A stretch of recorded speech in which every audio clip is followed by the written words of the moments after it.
Okay, so today we're going to learn how to create a wispy, ghostly type image, which this is one that we prepared earlier, and that's the original.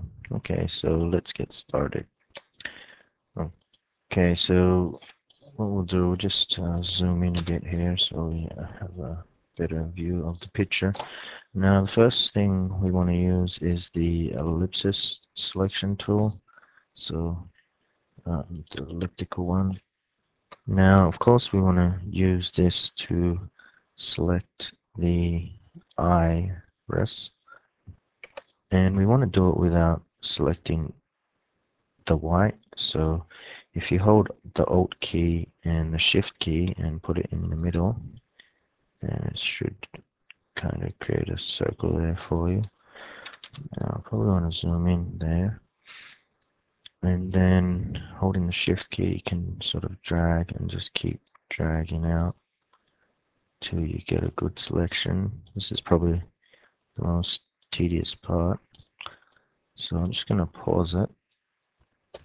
Okay, so after about 2 minutes, I've got a decent selection of the eye. So just zoom out a bit. Now, what we want to do is make a copy of that and create a new layer at the same time. So you can press Control J, or you can just select layer new and layer via copy. So that's created a new layer there for us. Okay, now what we can do is we can select, right click here and select, not right click actually, just press this little button here, create new fill or adjustment layer, and then we want to select hue saturation. Or alternatively, you can go to image adjustments and hue saturation, or you can press Control U. So we just want to change the hue there, and as we can see, it changes the color of the eyes. So you can select blue, green.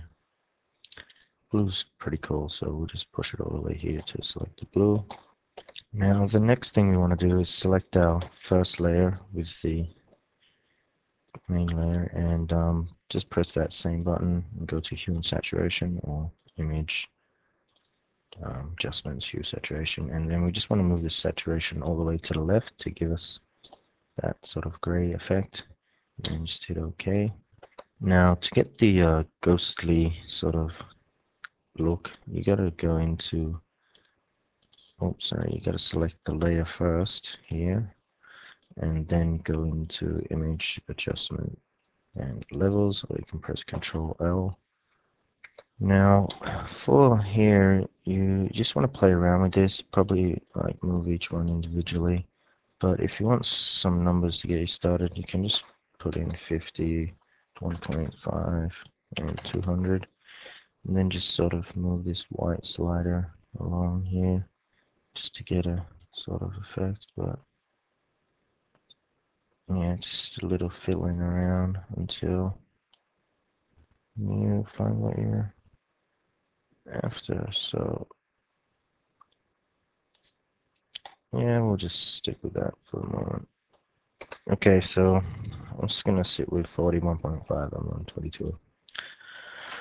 Now, what we want to do next is, to make it look ghosty, you want to use the paintbrush tool and use like a pretty big brush. Either I want to use one of these blurry type ones, 45 or 65, so that's kind of contrast to the size that you want to be using. And then you just want to reset your colors, hit D, and then you can press X to swap them around so it's white on top. Then you can just sort of go around like this, sort of thing. But the sort of brush I sort of is probably better for this is if you click here, the airbrush soft round with the 50% flow. I find that that's probably better for this example. So you start from the outside edges and just sort of work your way in type thing. Then you can sort of just click on here, make it a bit ghosty like.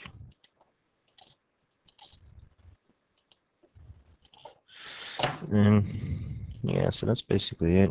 Then you can sort of still go back and change the um, saturation of the eyes. So you can sort of go blue or green or brown, whatever color you want. And that's basically it. So hope that's helped you. And keep an eye out for more free Photoshop tutorials on our website at love2help.com. That's LUV number 2 HELP.com. Okay, good luck.